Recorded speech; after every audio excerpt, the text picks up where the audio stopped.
সুশীলতার বিপরীতে কি? আপনি সুশীলতা দেখাতে পারবেন না, কি দেখাতে পারবেন? মাস্তানি। এই সুশীলতা দেখাই না, মাস্তানিও আমরা দেখাবো না।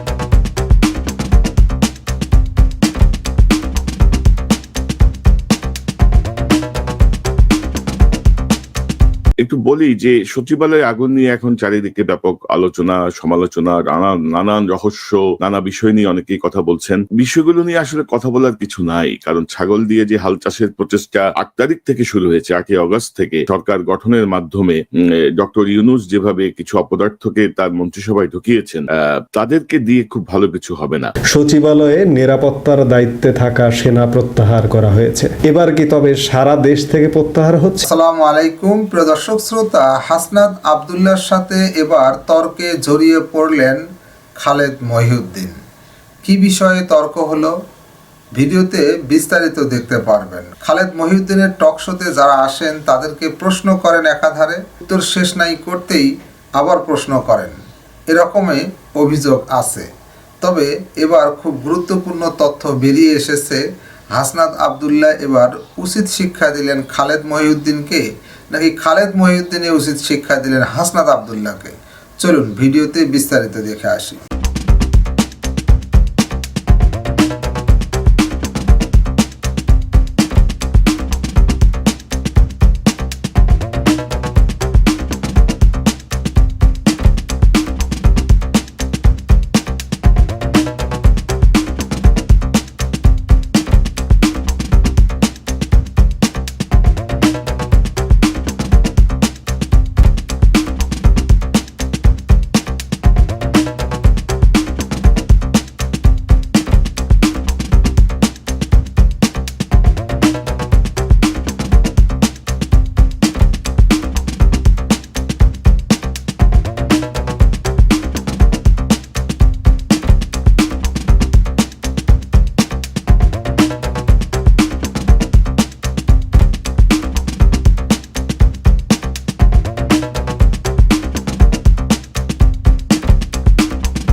সচিবালয়ে নিরাপত্তার দায়িত্বে থাকা সেনা প্রত্যাহার করা হয়েছে।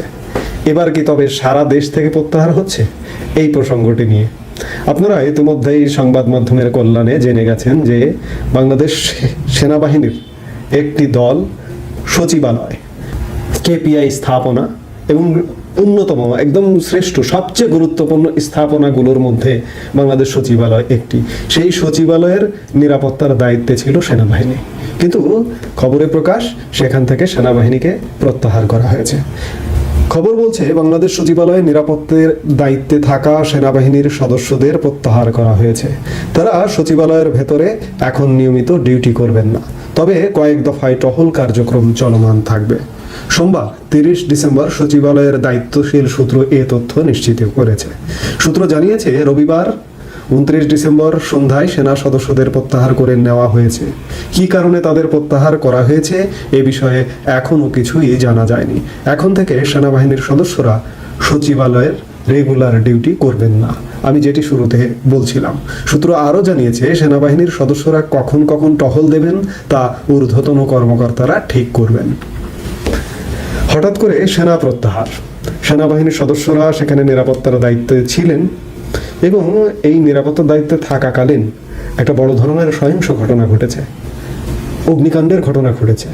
7 নম্বর ভবনের কয়েকটি ফ্লোর পুড়ে গেছে এবং বেশ কয়েকটি মন্ত্রণালয়ের গুরুত্বপূর্ণ নথিপত্র ফাইলপত্র পুড়ে গেছে। এই পুড়ে যাবার কয়েকদিনের মধ্যে সেনা প্রত্যাহার করা হলো সেখান থেকে। এটি কিন্তু ভয়াবহ একটি ন্যাক্কারজনক ঘটনা। সেনাবাহিনী আছে, মাঠে আছে, তারপরে ওই ধরনের সহিংস ঘটনা ঘটছে। এতে করে সেনাবাহিনীর ভাবমূর্তির কিন্তু প্রশ্ন এসে যায়। শুধু দেশে নয়, সেনাবাহিনী তো আন্তর্জাতিকভাবেও কাজ করে। আমাদের সেনাবাহিনী জাতিসংঘে গৌরবোজ্জ্বল ভূমিকা পালন করে। তাহলে আন্তর্জাতিক মহল থেকে প্রশ্ন উঠতে পারে যে বাংলাদেশের সেনাবাহিনী এই মুহূর্তে মাঠে আছে এবং ম্যাজিস্ট্রেসি পাওয়ার নিয়ে মাঠে আছে, থাকবার পরেও বড় বড় সহিংসতা কেন ঘটছে? এই প্রশ্নটা কিন্তু আন্তর্জাতিক মহল থেকে উঠতে পারে। আমরা বিশ্বাস করি সেনাবাহিনী নিষ্ঠার সাথে দায়িত্ব পালন করছে, কিন্তু যদি সরকার কিংবা দেশের এক শ্রেণীর জনগণ যদি সহিংসতায় জড়িত থাকে কিংবা সেনাবাহিনীকে দায়িত্ব পালন করতে না দেয়, তাহলে তো সেনাবাহিনীর কিছু করণীয় নেই। এক্ষেত্রে সেনাবাহিনী তো ব্যর্থতার দায় নিতে পারে না। আমি শুরুতে যেটি বলছিলাম, সচিবালয় থেকে সেনা প্রত্যাহার করা হলো, এবার কি তবে সারা দেশ থেকে প্রত্যাহার করে সেনাবাহিনীকে ব্যারাকে ফিরিয়ে নেওয়া হবে? এই প্রশ্নটি কিন্তু এসে যায়। বিষয়টি খুব ছোট্ট, পত্রপত্রিকায়ও খুব ছোট্ট করে রিপোর্ট এসেছে যে সেনা প্রত্যাহার করা হলো সচিবালয় থেকে। এটি কিন্তু অত্যন্ত তাৎপর্যপূর্ণ এবং গুরুত্বপূর্ণ বিষয়। আপনারা জানেন যে সেনাবাহিনী 5 মাসের অধিক সময় থেকে মাঠে আছে। আওয়ামী লীগ সরকার শেষ সময়ে এসে সেনাবাহিনী মাঠে নামিয়েছে, সেই থেকেই কিন্তু মাঠে আছে। এটি যদি 6 মাস বা 5.5 মাস বলি তাহলেও ভুল হবে না। আর বর্তমান সরকার এসে কিছুদিন পরেই ম্যাজিস্ট্রেসি পাওয়ার দিয়ে সেনাবাহিনীকে মাঠে নামিয়েছে। গত 17 সেপ্টেম্বর প্রথম 60 দিনের একটি ম্যাজিস্ট্রেসি পাওয়ার দিয়ে সেনাবাহিনীকে মাঠে নামিয়েছিল। এরপরে 60 দিন পরে ম্যাচ শেষ হবার একদিন আগেই 16 নভেম্বর আর এক প্রজ্ঞাপনে একই স্মারকে সেনাবাহিনীকে আরও 60 দিন মাঠে থাকবার বন্দোবস্ত করেছে। সেই বিবেচনায় মধ্য জানুয়ারিতে সেনাবাহিনীর 60 দিন শেষ হতে যাচ্ছে। যেটি বলছি যে সেনাবাহিনী ম্যাজিস্ট্রেসি পাওয়ার নিয়ে মাঠে আছে, কিন্তু শুধু সচিবালয় নয়, সারা বাংলাদেশের চিত্র যদি দেখেন, ভয়ঙ্কর সহিংসতাপূর্ণ দেশ। সেনাবাহিনী মাঠে আছে, তাও মানুষ আশা পাচ্ছে না, ভরসা পাচ্ছে না। মানুষের দিন প্রতিনিয়ত আতঙ্কে কাটছে। এই যখন অবস্থা, এই দায় যেমন দেশের আইনশৃঙ্খলা বাহিনীর, নিয়মিত আইনশৃঙ্খলা বাহিনীর, পুলিশের, ঠিক তেমনি দায়টি গিয়ে কিন্তু সেনাবাহিনীর উপরে পড়বে বা পড়তে যাবে। এই অবস্থায়, এই বিবেচনায় সেনাবাহিনী যদি মাঠ থেকে ব্যারাকে ফিরে যায় তাহলে অবাক হবার কিছু থাকবে। সুশীলতার বিপরীতটা কি? আপনি সুশীলতা দেখাতে পারবেন না, কি দেখাতে পারবেন? মাস্তানি। এই সুশীলতা দেখাই না, মাস্তানিও আমরা দেখাবো না। সুশীলতার মাস্তানির মাঝখানে কি? 5ই আগস্টের পূর্বে যেটা বাংলাদেশের প্রশ্নে যেটা হওয়া উচিত, আমরা সেটাই আমরা দেখাবো। বাংলাদেশের প্রশ্নে বাংলাদেশের প্রশ্নে যেটা হওয়া উচিত, আমরা বলছি কি, ফেসিবাদকে যারা এনাবেল করেছে, ফেসিবাদকে যারা পুরো সময় ধরে ধরেন জনাব আব্দুল্লাহ, আপনি আমার অনেক প্রিয়, সবচেয়ে প্রিয়দের মধ্যেই একজন, কিন্তু ধরেন আপনার মনে হওয়া আর আমার মনে হওয়া আলাদা, তাহলে কোনটা স্ট্যান্ড করবে? বুঝে নাই ভাই। ধরেন আপনার মনে হওয়া আর আমার মনে হওয়া আলাদা, তাহলে কোনটা স্ট্যান্ড করবে? মনে হওয়া দিয়ে তো হবে না ভাই, ন্যায্যতা তো একটা বিষয় আছে। আচ্ছা, মনে করেন ন্যায্যতার দিক দিয়ে কে এটা ন্যায্য ঘোষণা করবে? হাসান আব্দুল্লাহ নাকি ধরেন অন্য যে কেউ? আপনি তো এখন আমি কইলে এটা একটা কেন? ওকে তাই ওকে ভাই, তাহলে একটা ভোট হোক।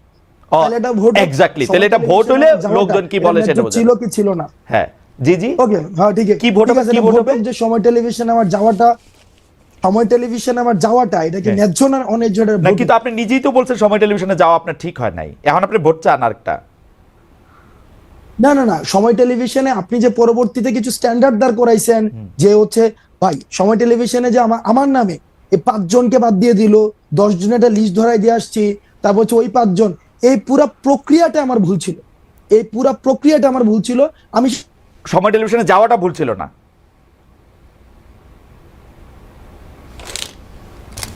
এই বিষয়গুলোকে যদি আপনি পুরাটাকে খারিজ করে দেন, ওইটার পক্ষে আমি না ভাই। আমি আপনার শেষ কথাটা শুনতে পাই নাই, দর্শকরা হয়তো শুনতে পায় না, আবার কি একটু বলবেন? মানে সময় টেলিভিশনে যাওয়াটা ঠিক ছিল বলে আপনি মনে করতেছেন? ভাই সময় টেলিভিশনের যদি ওই 5 জনকে, আমি তো চাকরিচ্যুতের কথা আমি নিজে বলি না, চাকরিচ্যুতি বাদ দেন, আমি বলছি চাকরিচ্যুতি বাদ দেন, সময় টেলিভিশনে যাওয়াটা ঠিক ছিল। আমি প্রথম থেকে শুরু করে এবং শেষ পর্যন্ত আমি ওই জায়গাটায় বলেছি যে এই যে চাকরিচ্যুতির যে প্রক্রিয়াটা, এই প্রক্রিয়াটা ঠিক হয়নি। আপনার যাওয়াটা ঠিক ছিল, কিন্তু হ্যাঁ, আমার জায়গা থেকে আমি কনসার্ন জানাইতে পারি ভাই। কারণ ভাই আমরা ভাই অবশ্যই এটা নিয়ে হাসান সাহেবের সাথে আপনি কথা বলতে পারেন, আমি তো ওপেন চ্যালেঞ্জ দিয়েছি, কথা বলতে পারেন, এবং সেখানে আমি ওপেন চ্যালেঞ্জ দিয়েছি। পরবর্তী আমরা নেগোশিয়েট করতে চাইছি। এত চ্যালেঞ্জ দেন না হাসনাত, এত চ্যালেঞ্জ দিলে জানি কেমন লাগে। চ্যালেঞ্জ দেন না ভাই, চ্যালেঞ্জ দেন না, মানে এক একজন আমরা এই কারণে দেই ভাই, কারণ এই কারণে দিতে পারি ভাই। আপনি জাস্ট চিন্তা করেন, আপনি দুইটা ইমেজ চিন্তা করেন, দুইটা সিনারিও চিন্তা করেন, যে আমরা ধরে নিচ্ছি, আপনি একটু আগে বলেছেন হাসিনার ইতিহাস অতীত, হাসিনার ইতিহাস অতীত ধরে নিচ্ছি for the sake of argument. Hasina আসলো, খালেদ মহিউদ্দিনের কিছু হবে না, হাসনাত কার কি হয়, কার কি হয় হাসনাত, কার কি হয় হাসনাত, এটা বলা খুব মুশকিল। আরেকটা কথা আমি আপনাকে বলি, এইটা আমি আপনাকে বলি, শেখ হাসিনার বিরুদ্ধে বাংলাদেশে মানুষ যে অবস্থানে ছিল, শেখ হাসিনা চলে যাওয়ার পরে বাংলাদেশে আমরা নানা রকম অবস্থা দেখতে পাচ্ছি। শেখ হাসিনা যদি আবার একটা বাস্তব অপোনেন্ট হয়, আপনি বাংলাদেশের সব মানুষকে আবার আপনার সাথেই দেখবেন, এতে আপনি সন্দেহ রাখেন না। এটা আমরা ক্ষুদ্র ব্যক্তি হইতে পারি, কিন্তু আমরা কোনোদিন এই রিইনস্টেশন বাংলাদেশে এত, মানে আমি এটা চিন্তা করতে পারি না, এটা আমার এইটা আমার ফোরসিয়েবল ইয়াতে আমার এটা চিন্তার মধ্যে আসে না। কিন্তু পাশাপাশি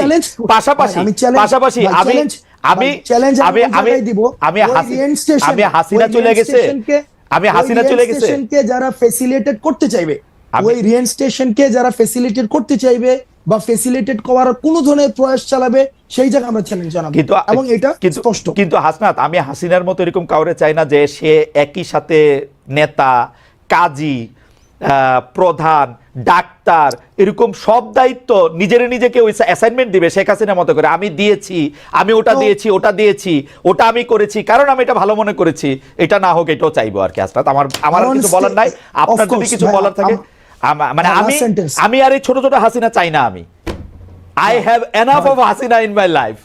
ভাই আমরাও ছোট ছোট হাসিনা চাই না ভাই, হইও না আর কি, হইও না। লাস্ট সেন্টেন্স আমি অনেকক্ষণ ধরে কথা বলেছি, লাস্ট সেন্টেন্স সেটা হচ্ছে যে ভাই আমরাও চাই না সবকিছুকে সেন্ট্রালাইজড হয়ে যাক, আমরা চাই প্রতিষ্ঠানগুলো ফাংশন করুক, হাসনাতকে যেন আর সময় টেলিভিশনে না যাইতে হয়, আমরা ওইটা চাই। হাসনাত যেন হচ্ছে কোনো একটা ঝামেলা হইলে সেখানে হচ্ছে হাসনাতকে কেন যাইতে হবে ভাই, কারণ ওইখানে ওই যে প্রতিষ্ঠানটা ফাংশন করতেছে না, কারণ প্রতিষ্ঠানগুলো কেমন ভাবে করে দিয়ে গেছে যেখানে কোনো প্রতিষ্ঠানই ফাংশন করতেছে না। আমরা খুব করে চাই যে প্রতিষ্ঠানগুলো এনাবল হোক, একটা স্টেট একটা বিল্ডিং হোক, একটা ন্যাশন একটা বিল্ডিং হোক ভাই, যেন আর কোনো খালেদ মহিউদ্দিনের দেশ ছেড়ে চলে না যেতে হয়, আর খালেদ মহিউদ্দিন যেন দেশে বসেই ক্ষমতাকে প্রশ্ন করতে পারে, খালেদ মহিউদ্দিন যেন এই চিন্তা না করে। আপনার প্রশ্ন করতে হাসান, আপনার প্রশ্ন করতে আমি দেশে আসবো শিগগিরই, আপনার প্রশ্ন করতে, ডক্টর ইউনূসের প্রশ্ন করতে, যে আমার প্রশ্নের উত্তর দিবেন তার প্রশ্ন করতে আমি দেশে খুব শিগগিরই আসবো। হাওয়েভার বলি তারা কিছু এই বন্ধু, আপনি ইংরেজি সাহিত্যের ছাত্র, আপনি কিন্তু বারবার মানে ইংরেজি সাহিত্যের কথা বলতে হয়।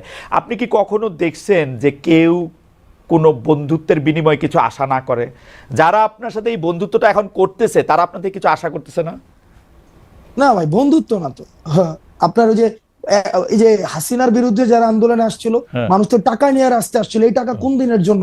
এই টাকা হচ্ছে মানুষের জন্য।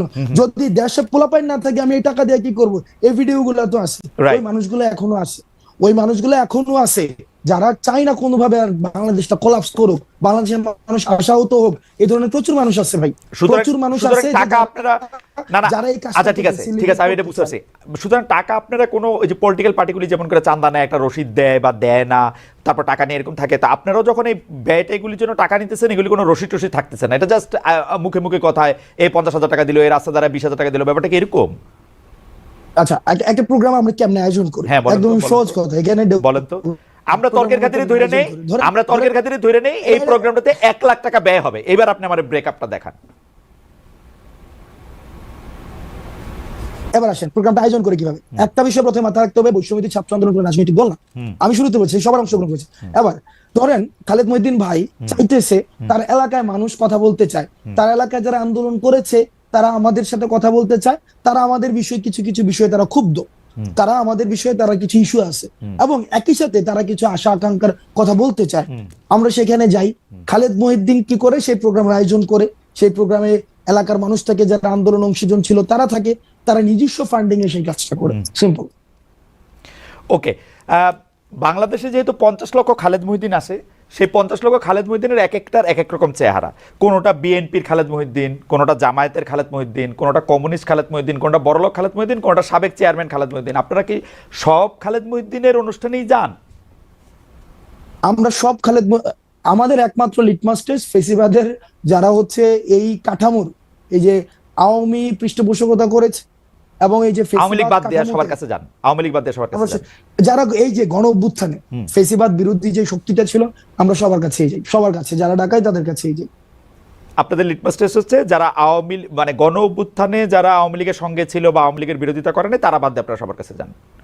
আপনারা কয়েকদিন আগে যে সিটি কর্পোরেশনের কাউন্সিলরদেরকে রিইনস্টেট করতে চাইলেন, এটাকে ওই প্রক্রিয়ার মানে লিটমাস টেস্টটা ওরা পার হয়েছিল? ওই প্রক্রিয়া লিটমাস টেস্ট ওই ঘটনাটা খুব ইন্টারেস্টিং একটা ঘটনা। প্রথমত হচ্ছে ওই মানুষগুলো আমাদের কাছে আসছে যে তারা হচ্ছে জামাত এবং বিএনপির থেকে তারা নির্বাচন করেছে এবং ওই নির্বাচনে এমনও হয়েছে যে তারা জেলে ছিল, এই হাসিনার বিরুদ্ধে আন্দোলনের পরে তারা জেলে ছিল, জেলে বসে নির্বাচন করেছিল এবং সেখানে তারা হচ্ছে জয়ী হয়েছিল। ওই জামাত এবং বিএনপির যেই অংশটা ছিল অংশটা আমাদেরকে ডেকেছে, আমরা নিয়েছি না, তাদেরকে আমরা ডেকেছে এবং সেখানে কিছু কিছু জায়গায় হ্যাঁ এটা ঠিক যে মানে এই জায়গায় অস্বীকার করার কোনো উপায় নাই, সেখানে কিছু কিছু বক্তব্য ওভাবে আসা উচিত ছিল না যেভাবে আমরা আমাদের জায়গা থেকে এসেছে। আমরা আমাদের জায়গা থেকে তাদেরকে তো রিইনস্টেট করার কোনো ধরনের আমাদের পাওয়ার নাই। আমরা আমাদের জায়গা থেকে বলেছি যদি কমিশন করে দিয়ে কারা কারা হচ্ছে, যদি মানুষের আমরা দেখেছি ইতিমধ্যেই একটা অসন্তুষ্টি তৈরি হয়েছে স্থানীয় শাসনে, কারণ এই প্রশাসক দিয়ে হচ্ছে স্থানীয় যে সুবিধাগুলো রয়েছে সুযোগ সুবিধাগুলো রয়েছে সেগুলো প্রান্তিক জনপদ পর্যন্ত পৌঁছানো যায় না। তো সুতরাং সেটাকে কিভাবে রিভিজিট করা যায়, রিভালুয়েট করা যায় সেই প্রস্তাবনাটা আমাদের জায়গা থেকে আমরা দিতে চেষ্টা করেছি। আমি একটু দর্শকদের উদ্দেশ্যে একটু বলতে চাই যে আসলে আমাদের অনুষ্ঠানটা আমরা 1 ঘন্টা করি, কিন্তু জনাব হাসনাত আব্দুল্লাহকে যেহেতু অনেকগুলি বিষয়ে আমরা একটু জানতে চাইতেছি। প্রিয় দর্শক শ্রোতা, এই বিষয়ে আপনার মতামত চাচ্ছি, কমেন্ট বক্সটি আপনার, লিখতে পারেন কমেন্ট বক্সে আপনার মতামত। আজকে এই পর্যন্তই, আল্লাহ হাফেজ।